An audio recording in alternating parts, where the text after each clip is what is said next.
Saludos. ¿Desde qué parte del mundo nos ves? Cuéntanoslo en los comentarios. Nos encantará saberlo. Además, puedes apoyarnos gratuitamente dando me gusta y suscribiéndote al canal.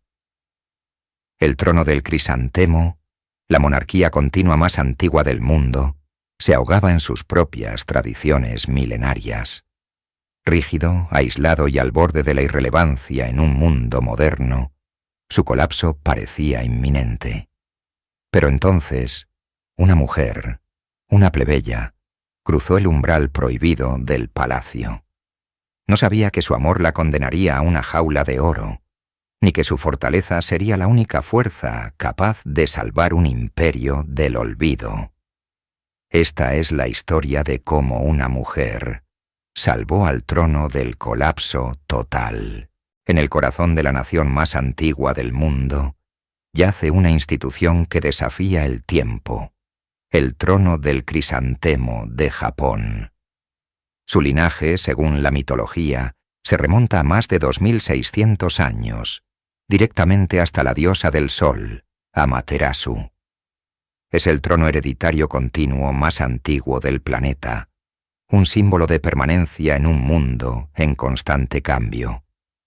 Tras la devastación de la Segunda Guerra Mundial, el emperador Hirohito fue forzado a renunciar a su estatus divino, transformando al monarca de un dios viviente a un símbolo del Estado y de la unidad del pueblo. Sin embargo, esta modernización forzada apenas arañó la superficie de las tradiciones que gobernaban la vida dentro de los muros del Palacio Imperial. La agencia de la Casa Imperial, conocida como Kunaicho, se convirtió en la guardiana de un protocolo milenario, una burocracia inflexible que dictaba cada aspecto de la vida de la familia imperial, desde sus palabras públicas hasta la elección de sus consortes. El mundo exterior podía avanzar, pero dentro del palacio, el tiempo parecía haberse detenido.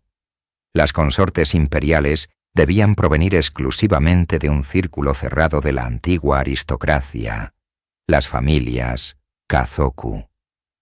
Esta regla no era una simple preferencia, sino un pilar fundamental que aseguraba la pureza y la continuidad de una línea de sangre considerada sagrada. El trono era un santuario, pero también una jaula dorada, aislada del Japón moderno que emergía de las cenizas.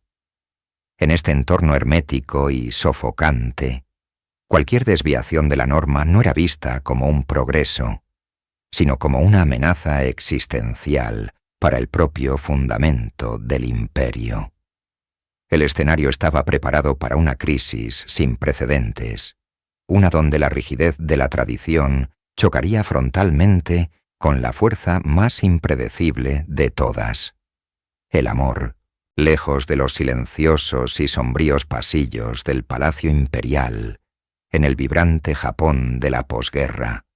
Una nueva generación estaba naciendo. Entre ellos se encontraba Michiko Shoda, una joven que encarnaba el espíritu de esta nueva era. No era una princesa de sangre azul. Era hija de Hidesaburo Shoda, el presidente de una de las mayores empresas harineras del país. Su familia, aunque inmensamente rica e influyente, era plebeya. Michiko recibió una educación excepcional, graduándose con honores en literatura inglesa en la Universidad del Sagrado Corazón en Tokio. Era inteligente, cosmopolita, hablaba inglés con fluidez y poseía una gracia natural que no provenía de la rígida etiqueta de la corte, sino de una confianza tranquila y moderna. Su mundo era el de la industria, la academia y la cultura occidentalizada que florecía en las ciudades. En agosto de 1957, el destino orquestó un encuentro que alteraría para siempre la trayectoria de la monarquía japonesa. En la exclusiva localidad turística de Karuizawa, se organizó un torneo de tenis. Allí, en la cancha de arcilla, el príncipe heredero Akihito, un joven tímido y solitario, criado en la asfixiante burbuja del palacio, se encontró como oponente de Michiko Shoda. La imagen era un poderoso símbolo del cambio. El heredero del trono inmutable compitiendo contra la hija de la nueva burguesía industrial en un deporte de origen occidental. Michiko, con su habilidad y espíritu competitivo, junto a su compañero, derrotó al príncipe.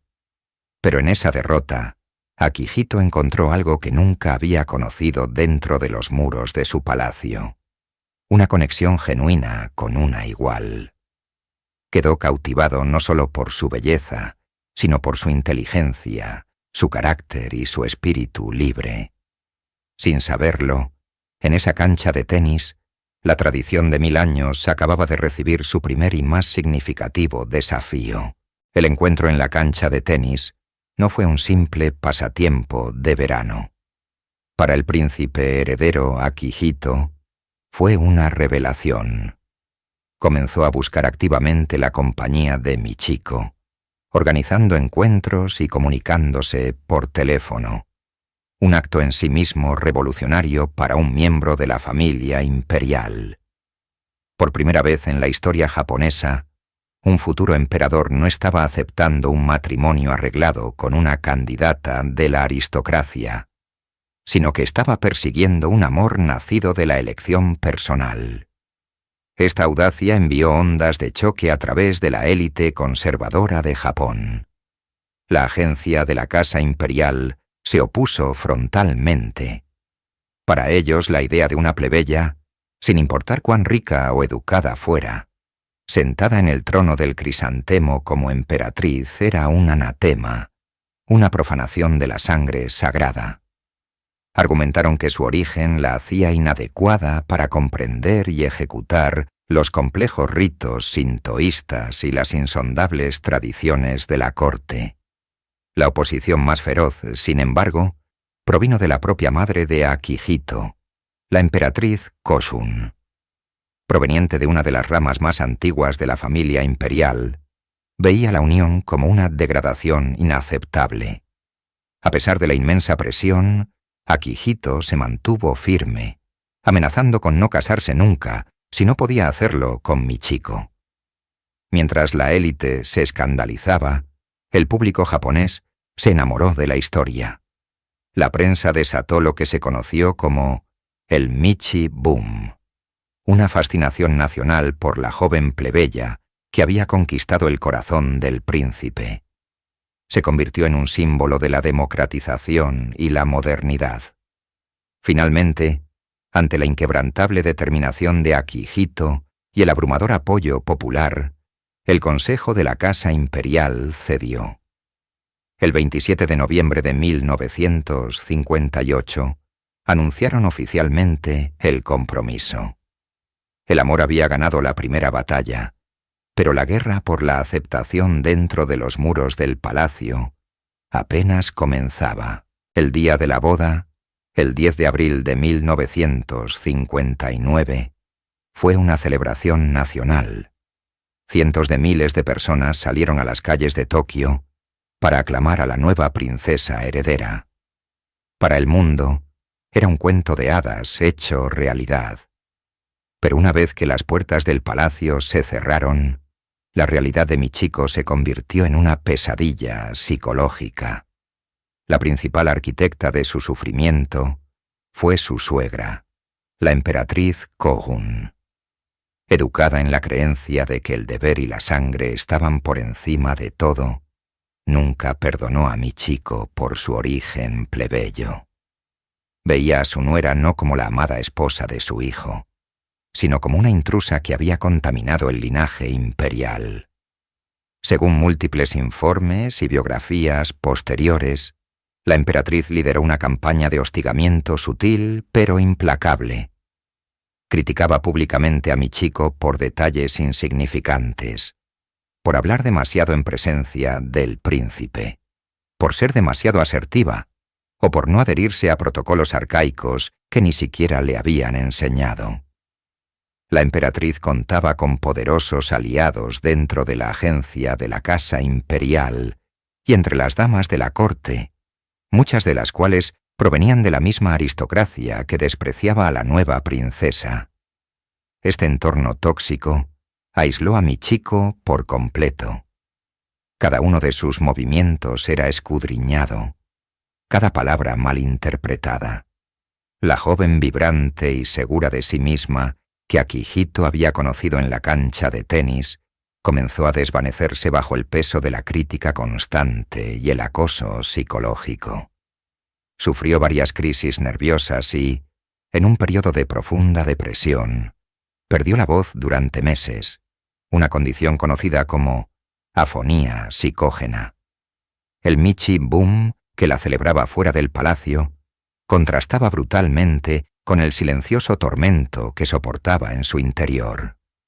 Había desafiado la tradición para casarse por amor, solo para descubrir que su verdadero calvario no era entrar en la familia imperial, sino sobrevivir a ella, antes de que Masako Owada pudiera siquiera considerar su futuro como princesa.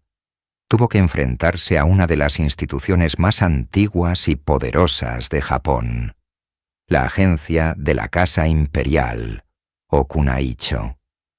Este organismo no es un simple cuerpo administrativo. Es el guardián de 2 milenios de tradición, un laberinto burocrático de protocolo y precedentes que gobierna cada faceta de la vida de la familia imperial. Para una mujer moderna, educada en Harvard y Oxford, con una prometedora carrera diplomática, la Kunaicho representaba un mundo ajeno y asfixiante. Sus funcionarios, casi exclusivamente hombres de élite provenientes de familias aristocráticas, veían el trono del crisantemo no como una institución en evolución, sino como un tesoro sagrado que debía ser preservado sin cambios.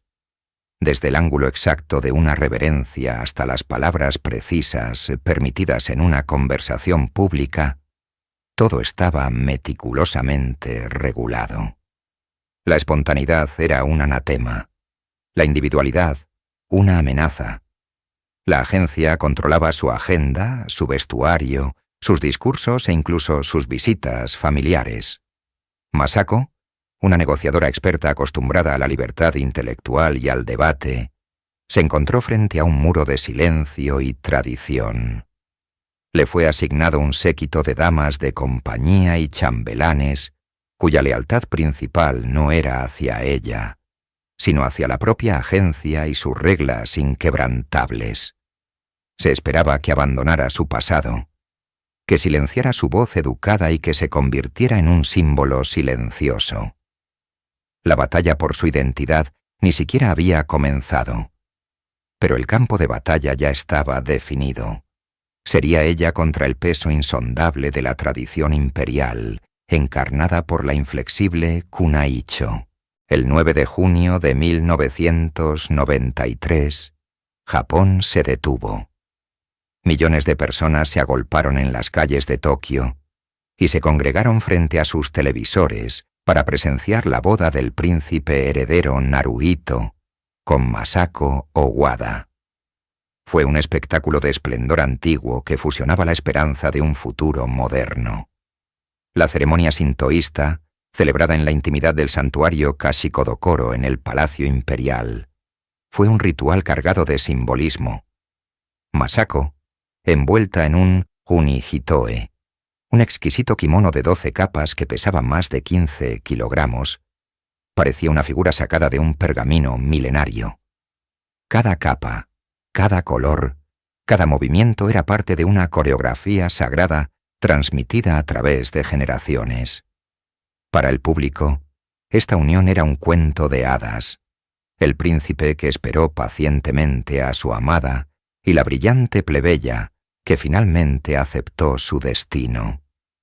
La procesión en un Rolls Royce descapotable por las calles de la capital fue el clímax de la celebración nacional.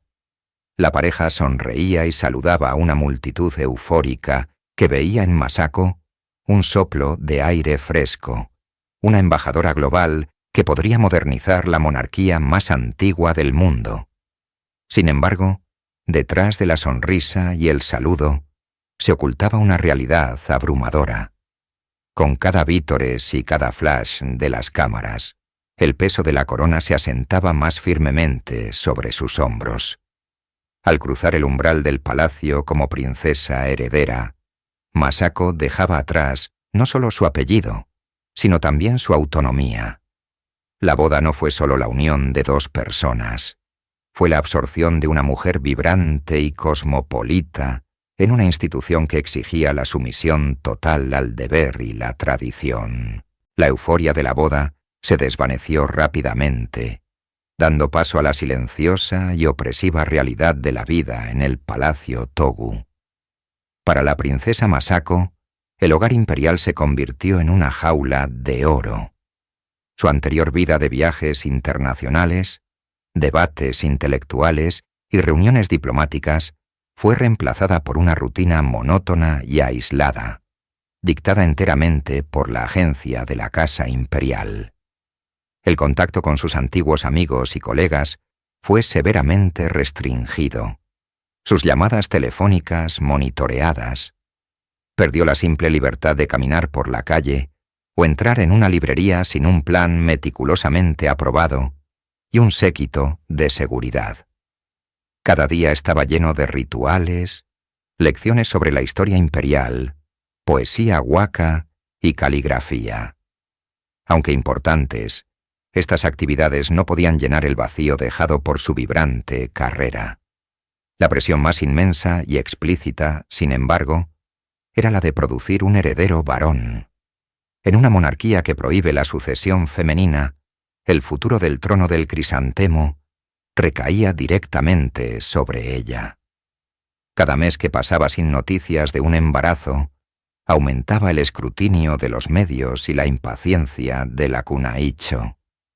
Sus apariciones públicas se volvieron menos frecuentes, y en las pocas ocasiones en que se la veía, su sonrisa parecía cada vez más forzada. La mujer que había debatido con líderes mundiales ahora era juzgada únicamente por su capacidad reproductiva. La soledad era su compañera constante, una profunda sensación de aislamiento en medio del lujo y el protocolo. El palacio, con sus hermosos jardines y su impecable servicio, se había transformado en una elegante prisión que lentamente erosionaba su espíritu. La tensión entre la personalidad de Masako y las rígidas expectativas del palacio no tardó en manifestarse, no a través de una rebelión abierta, sino de sutiles fisuras en la perfecta fachada imperial. Durante las primeras giras al extranjero, su formación como diplomática resurgió instintivamente. En conversaciones con dignatarios se mostraba elocuente y participativa, a veces hablando más que su esposo, un hecho que, aunque normal en cualquier otro contexto, fue visto con desaprobación por los tradicionalistas de la Kunoichi. Los medios de comunicación, antes sus aliados, comenzaron a publicar artículos críticos, insinuando que eclipsaba al príncipe heredero. La regla no escrita era clara. La princesa debía caminar 3 pasos por detrás, tanto literal como figuradamente. Cada opinión expresada, cada gesto espontáneo, era interpretado como una transgresión. La presión por un heredero culminó en un aborto espontáneo en 1999, una tragedia personal que fue tratada como un asunto de Estado, aumentando su angustia. El punto de inflexión llegó cuando el propio príncipe Naruhito rompió uno de los tabúes más grandes de la familia imperial, el silencio. En una conferencia de prensa en 2004, defendió públicamente a su esposa, declarando que había movimientos para negar la carrera y la personalidad de Masako. Fue una declaración sin precedentes, una crítica directa a la poderosa agencia imperial. Naruhito estaba exponiendo la lucha de su esposa al mundo, eligiendo protegerla por encima del protocolo. Este acto de lealtad conyugal fue también un acto de desafío. Demostró que la crisis era real y que la presión sobre la princesa había llegado a un punto de quiebre, amenazando la imagen de armonía impoluta que la monarquía se esforzaba por proyectar. La luna de miel mediática no tardó en desvanecerse, dando paso a una tormenta implacable de escrutinio. La agencia de la Casa Imperial, guardiana de una tradición milenaria, veía cada gesto de Michiko como una posible desviación. Su ropa, sus opiniones, incluso su forma de caminar eran analizadas y, a menudo, criticadas en susurros que se convertían en titulares de prensa. La presión era insoportable, un peso invisible que se acumulaba día tras día.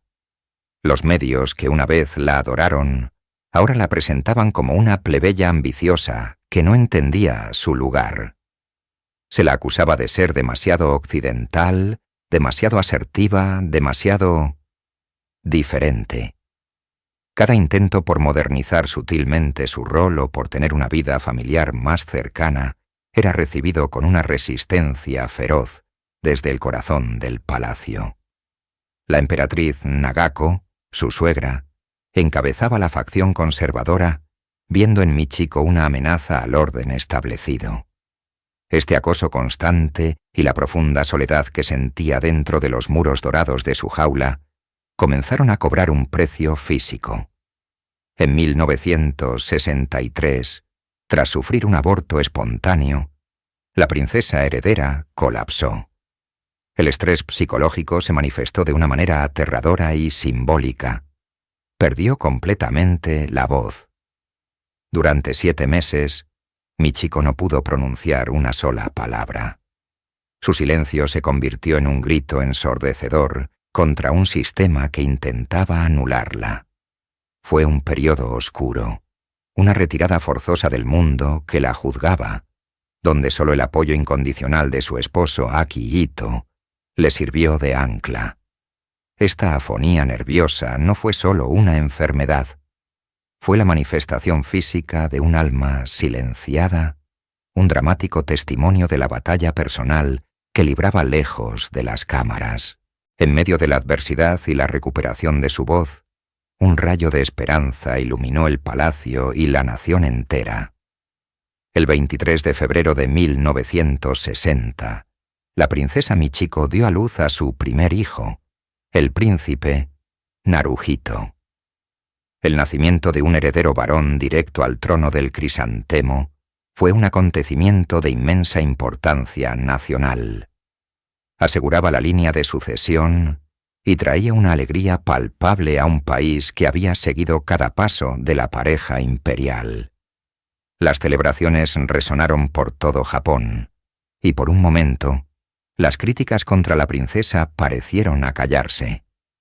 Para Michiko, el nacimiento de Naruhito no fue solo el cumplimiento de su deber más sagrado, sino también el ancla que necesitaba. La maternidad le dio un nuevo propósito, una fuerza interior que la armaría para las batallas que estaban por venir. Sin embargo, este feliz evento abrió un nuevo frente de conflicto con la agencia de la Casa Imperial. La tradición dictaba que los niños imperiales debían ser separados de sus padres a una edad temprana y criados por un séquito de chambelanes y nodrizas en una residencia aparte, el Togu Gogakumonjo. Se esperaba que Michiko viera a su hijo solo en citas programadas, como una visitante distinguida en la vida de su propio bebé. Pero Michiko, que había luchado por su propia identidad dentro del palacio, no estaba dispuesta a ceder el control sobre la crianza de su hijo. Veía en Naruhito no solo al futuro emperador, sino a su niño. Estaba decidida a criarlo ella misma, a darle el calor y el afecto que ella consideraba esenciales, incluso si eso significaba desafiar siglos de protocolo imperial. La llegada del príncipe heredero marcó el comienzo de su revolución más silenciosa y quizás la más profunda de todas. La decisión de Michiko de criar a sus propios hijos fue un acto de rebelión sin precedentes en la historia moderna de la Casa Imperial. Rompió con una tradición centenaria que aislaba a los príncipes de sus padres para moldearlos exclusivamente bajo la tutela de los funcionarios de palacio. Con el apoyo incondicional de Akihito, la princesa heredera insistió en que sus hijos, Naruhito y más tarde Fumihito y Sayako, crecieran a su lado en el palacio Togu. Este cambio, que hoy parece natural, fue un terremoto dentro de la rígida estructura imperial. Michiko abolió el sistema de nodrizas y tomó las riendas personalmente.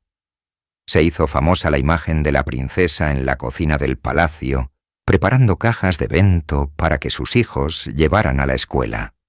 Un gesto de normalidad maternal absolutamente ajeno a la realeza. Leía cuentos a sus hijos antes de dormir, los ayudaba con sus deberes y se aseguraba de que tuvieran tiempo para jugar libremente. Creó un concepto que llamó el diario Naru-chan, un cuaderno donde ella y el personal que cuidaba al príncipe anotaban sus observaciones diarias, fomentando una comunicación y un cuidado coherentes. Su objetivo era claro: criar a un futuro emperador que entendiera la vida y los sentimientos de la gente común, no a una figura distante y aislada.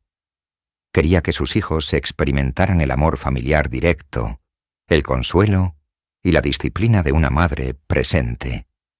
Esta crianza práctica y afectuosa no solo transformó la dinámica familiar dentro del palacio, sino que también envió un poderoso mensaje a la sociedad japonesa, redefiniendo los valores de la familia y la maternidad en una nación en plena modernización. Fue su manera de asegurar que la futura monarquía tuviera un corazón humano. Mientras consolidaba su rol como madre revolucionaria, Michiko también se forjaba una nueva identidad en el escenario mundial. Junto al príncipe heredero Akihito, se convirtió en la cara de un Japón que buscaba reconciliarse con su pasado y proyectar una imagen de paz y modernidad.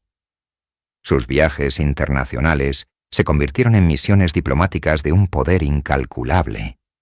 A diferencia de la diplomacia tradicional, rígida y formal, la de Michiko era una de guante blanco, elegante, empática y profundamente humana. Su dominio del inglés, su genuino interés por las culturas que visitaba y su gracia natural le permitían conectar con líderes mundiales y ciudadanos por igual.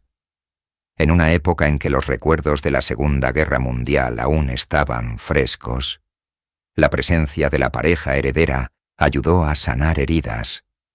Visitaban hospitales, escuelas y monumentos con una humildad que desarmaba a los críticos. Michiko no era simplemente una consorte silenciosa.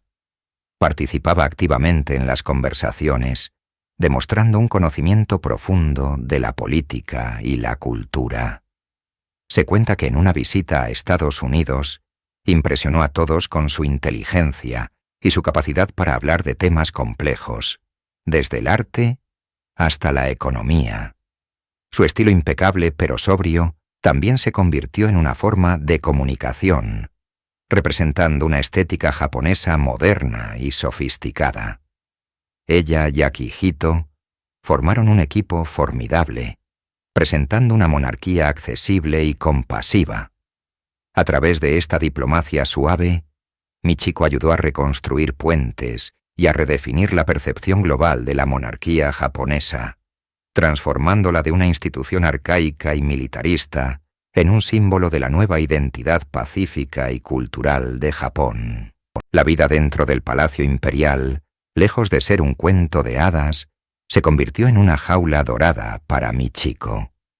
La agencia de la Casa Imperial, la Kunaicho, controlaba cada aspecto de su existencia con una rigidez asfixiante. Cada gesto, cada palabra, cada elección de vestuario era escrutada y a menudo criticada. La presión por producir un heredero varón fue inmensa, y aunque cumplió con su deber al dar a luz a Naruhito y a Kishino, la vigilancia no cesó.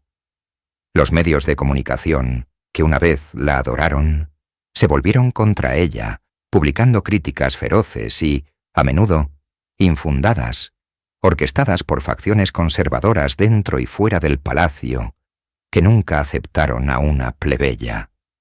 La acusaban de ser demasiado occidental, demasiado asertiva, de eclipsar al príncipe heredero. Este acoso constante y la profunda soledad de su posición la llevaron al límite. En 1963, la princesa sufrió un colapso nervioso que culminó en un aborto espontáneo. La tragedia personal se hizo pública, pero la presión no disminuyó. Años más tarde, a principios de la década de 1990, la tensión acumulada se manifestó de una manera aterradora. Michiko perdió la capacidad de hablar durante varios meses, una condición conocida como afonía psicógena. Su silencio fue un grito ensordecedor contra un sistema que intentaba despojarla de su identidad. Era la manifestación física del peso insoportable del protocolo y la malicia. Una princesa silenciada por el mismo trono que estaba destinada a servir. Este periodo oscuro reveló la fragilidad humana detrás de la fachada imperial y la crueldad de un mundo que exigía perfección a cualquier costo. El 7 de enero de 1989, el emperador Showa, Hirohito, falleció, cerrando una era marcada por la guerra y la posterior reconstrucción de Japón. Con su muerte, el trono del crisantemo pasaba a su hijo, el príncipe heredero Akihito. Para Michiko, este momento significó una transformación monumental.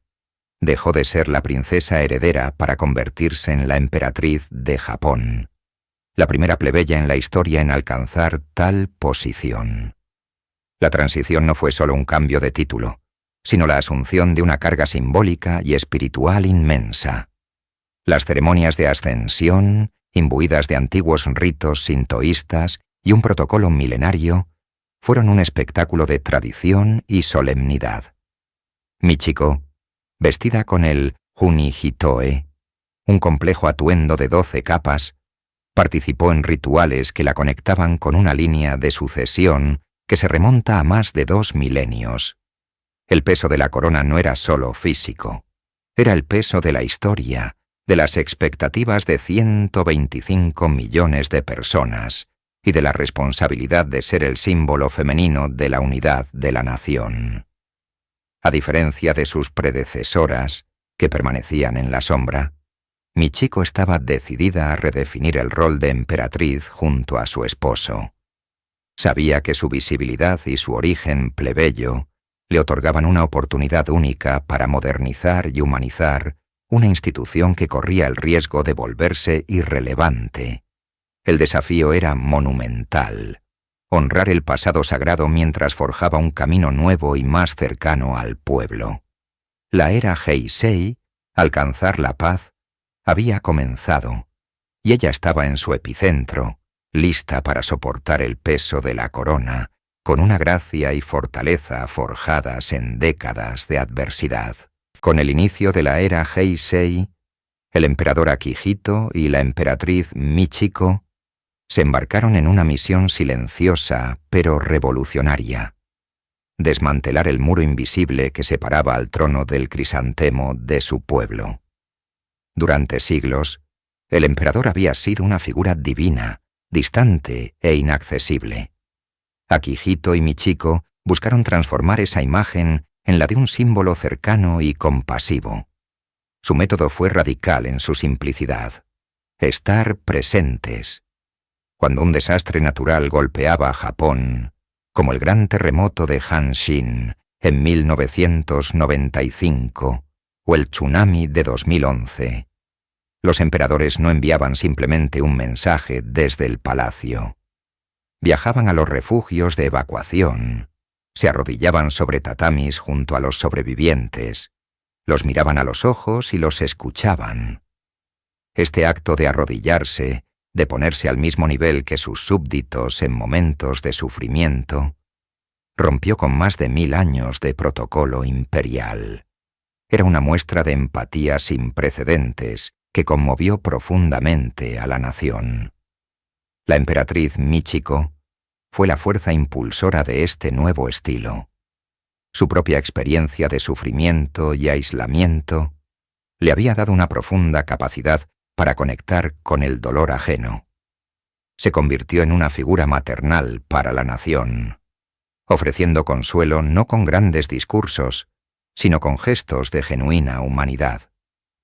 Juntos, visitaron las 47 prefecturas de Japón, prestando especial atención a las comunidades marginadas, los ancianos y las personas con discapacidad. Su reinado no se definió por el poder político, que no poseían, sino por el poder de la compasión.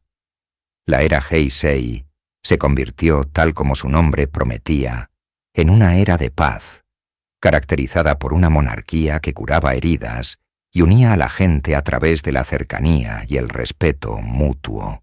Uno de los legados más profundos y valientes del emperador Akihito y la emperatriz Michiko fue su incansable esfuerzo por confrontar el pasado bélico de Japón y sanar las heridas de la Segunda Guerra Mundial. A diferencia de la era de su padre, cuyo nombre está inextricablemente ligado al conflicto, Akihito y Michiko emprendieron lo que llamaron viajes para consolar las almas de los muertos. Estas peregrinaciones no se limitaron a honrar a los caídos japoneses. Su objetivo era orar por todas las víctimas de la guerra, sin importar su nacionalidad. Su visita a Okinawa en 1995 fue un momento crucial.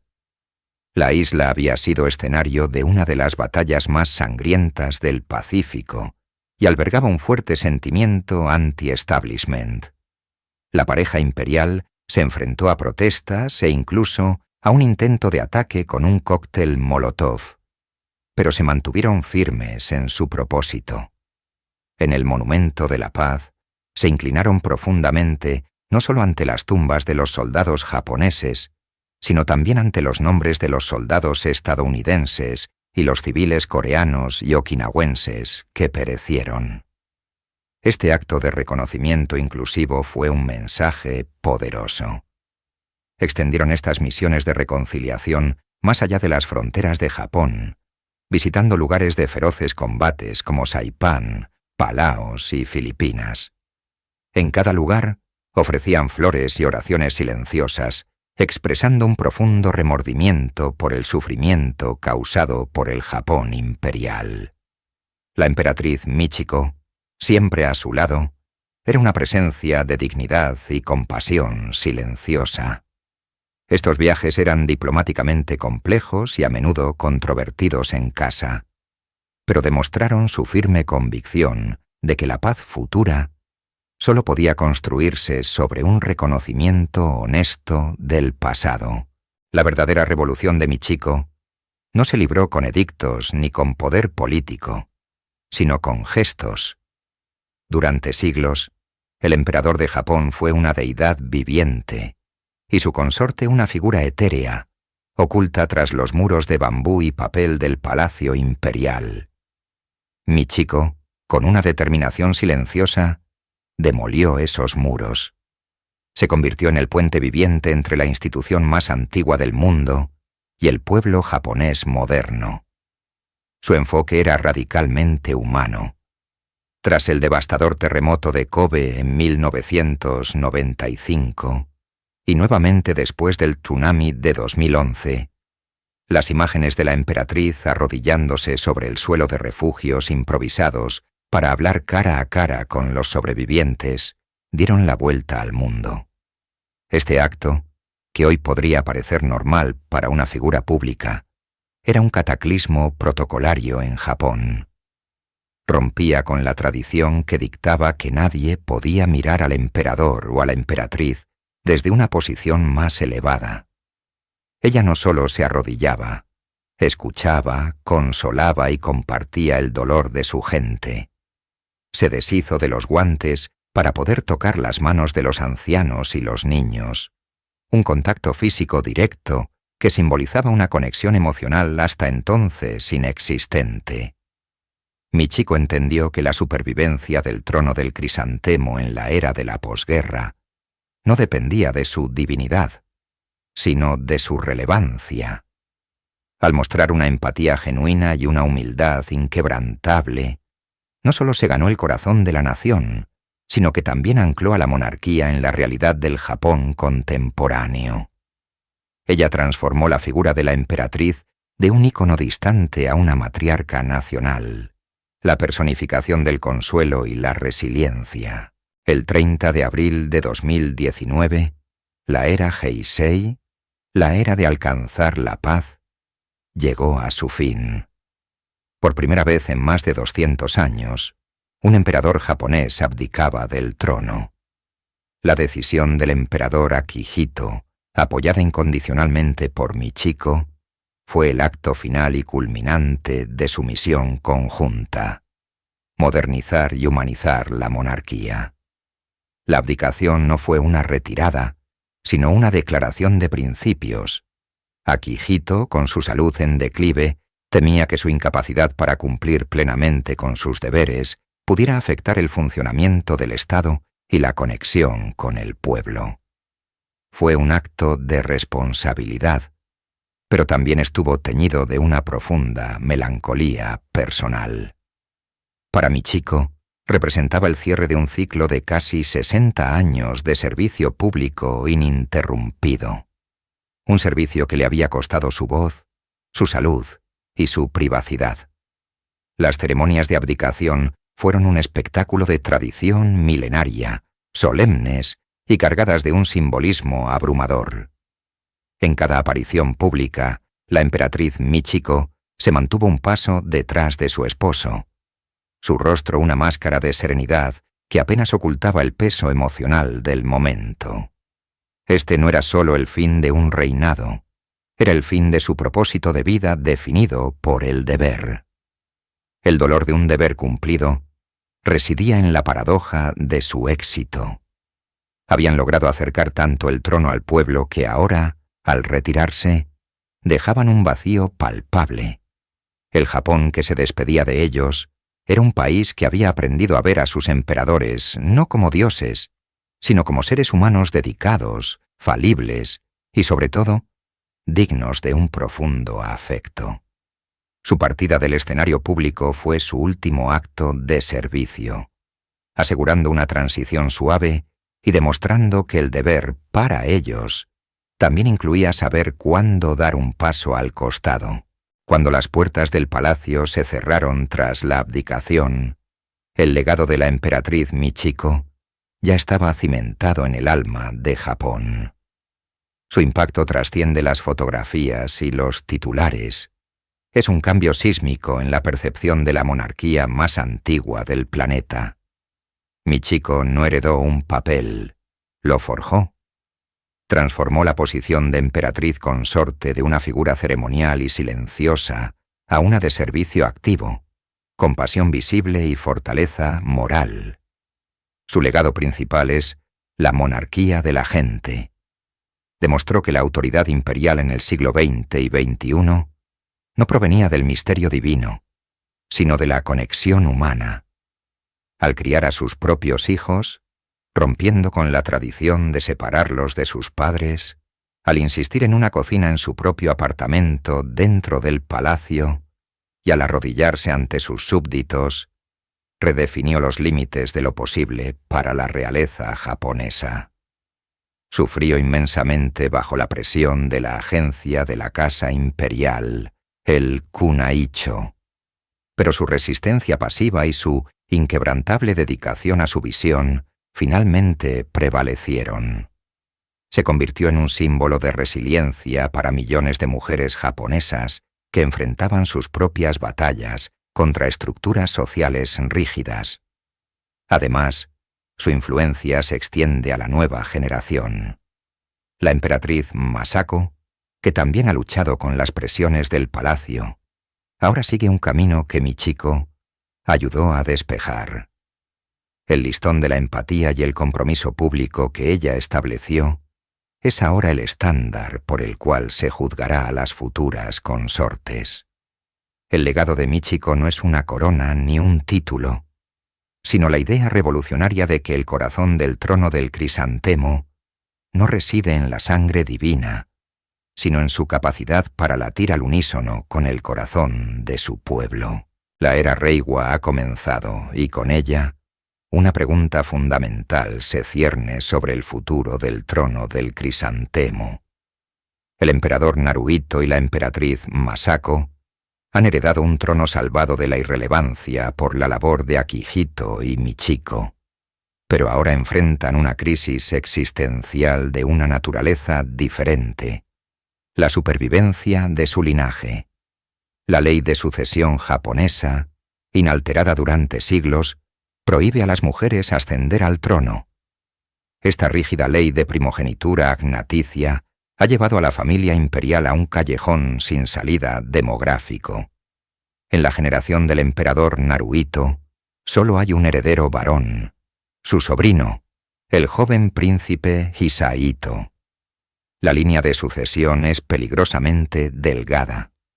La única hija del emperador, la princesa Aiko, es inmensamente popular y considerada por muchos como una candidata ideal. Pero la ley actual se lo impide. El trabajo de Michiko al humanizar la monarquía ha provocado un debate público sin precedentes. La mayoría de la población japonesa apoya la idea de permitir que una mujer gobierne, un cambio que sería la reforma más significativa en la historia de la institución. Sin embargo, las fuerzas conservadoras dentro del gobierno y la burocracia palaciega se oponen ferozmente a cualquier alteración de la tradición. Michiko plantó la semilla del cambio al demostrar que el valor de un monarca reside en su carácter y no en su género o su distancia divina. Salvó al trono del colapso en el siglo XX al hacerlo relevante. La pregunta ahora es si la institución que ella ayudó a preservar tendrá la capacidad de adaptarse para sobrevivir en el XXI. El futuro del trono del crisantemo no depende ya de su misterio, sino de su capacidad para reflejar la sociedad a la que sirve. La supervivencia de la monarquía más antigua del mundo pende de un hilo, y la respuesta podría estar en aceptar finalmente la revolución que una mujer plebeya inició hace más de 60 años.